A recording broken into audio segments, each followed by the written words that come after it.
Call your friends and host a party, because I got a perfect party snack coming right up on Weekend at the Cottage.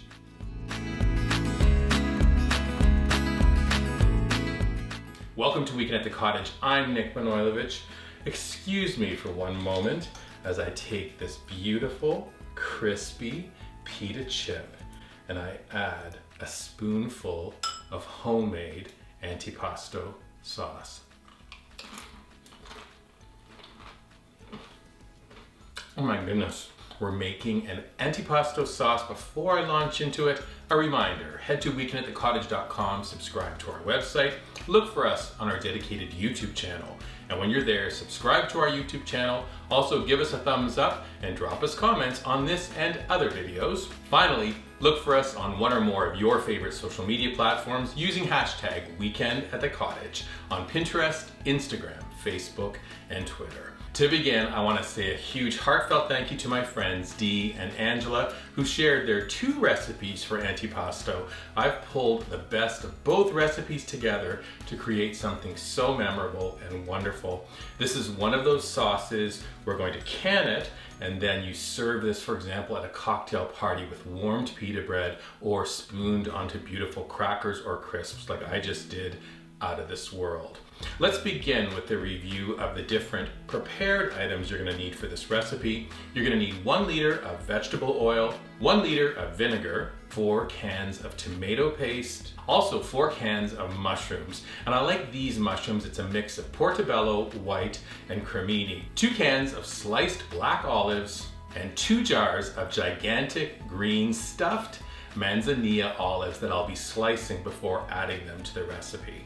I have 1 jar of capers, 4 cans of a premium tuna. Our tuna is oil packed. I'll drain away the oil before I add it to the recipe. This recipe also has a ton of fresh vegetables. We're starting off with 6 carrots, peeled, ends trimmed off. Run the knife down the middle and then cut it into sections. With all of the vegetables you're preparing, you're looking for very tiny bite-sized pieces. I have 6 ribs of celery, same thing. I'm trimming them down the center lengthwise and then finally chopping them. 1 head of cauliflower. Trim away the greens, carve out that central heart, and then we'll finely chop our cauliflower florets.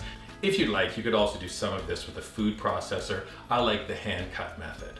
I have a big punch of color coming from a green, red, yellow, and orange bell pepper. I'll take away the caps, remove the seeds, finely dice them. I also threw in 1 jalapeno pepper, same thing, seeds are gone, but I'm finely dicing it as well. Look at these gorgeous jewel tones. They'll add a wonderful color to our finished antipasto sauce. 2 of the ingredients I really love in this recipe, green and yellow beans. Trim off the end and then you're finely slicing them almost into tiny little dinky rounds.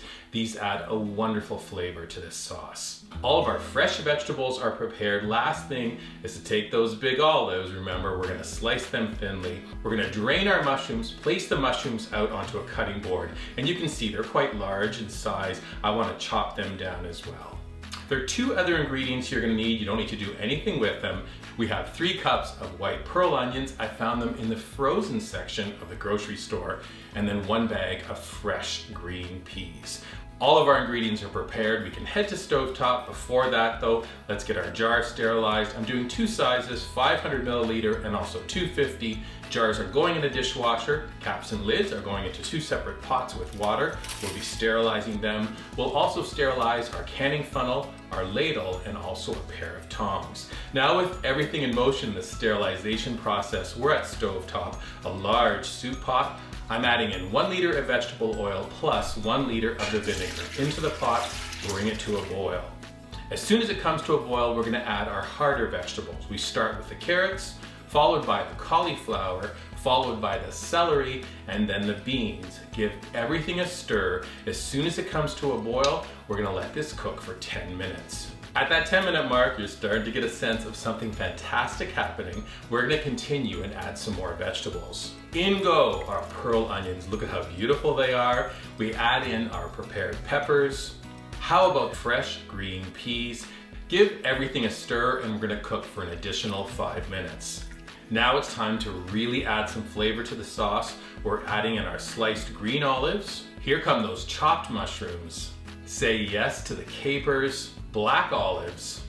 Look what happens when we add 4 cans of tomato paste. Now with the addition of the tomato paste, we have a big spoon. I want you to go right to the bottom of the pot and stir from the bottom up. Look at how beautiful this antipasto is. We're gonna bring this to temperature almost to a boil, and then the pièce de résistance, the final thing that makes this antipasto so memorable, are 4 cans of tuna. I took the tuna out of the can, flaked it up, and now it goes into the antipasto. I am stirring it in. I'm gonna cook for 5 minutes. If you'd like, you can also add a little bit more seasoning to your antipasto, maybe some salt, a bit of black pepper, or some chili flakes. Up to you, make this recipe your own. As the antipasto comes to temperature, we're gonna set up our canning station. I've sterilized the funnel and the ladle and the tongs. When you're ready, we're taking our funnel, place it on top of your first sterilized jar. We're gonna transfer the antipasto, just go slow. There's no rush. You'll notice a little bit of air there. I have a sterilized tablespoon. I just push down, add some more, and you're gonna give about a 1/2 inch of headroom to the top of the jar. Lift the funnel over to the next jar. You've got a clean dish towel handy. We're gonna wipe the top of the jar. We're gonna transfer on the lid and then the ring, finger tight. Move the jar to the side to continue to fill all of your jars. Last step in the process is the actual canning. A big pot of boiling water on the stove. I add my basket to the bottom so the jars don't shake into each other. And then you begin placing your jars in. I can 6 at a time. They're completely submerged, and you're gonna place them into that boiling water for 10 minutes. When you take your jars out, carefully with tongs, place them on a surface to cool. You'll hear that distinctive pop. I recorded one for you to listen to.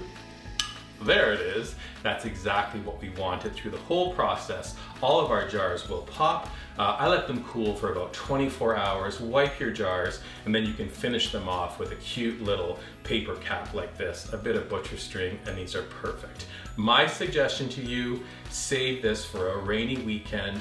Call in a friend to do this with you. You can make homemade antipasto sauce in no time.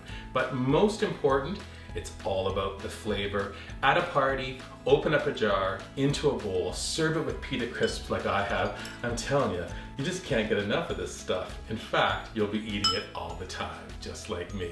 Well, before I take this last bite, a reminder and a thank you. Please remember to head back and visit Weekend at the Cottage again soon. There's always something fabulous cooking in the Cottage kitchen. Thanks so much for watching. See you again.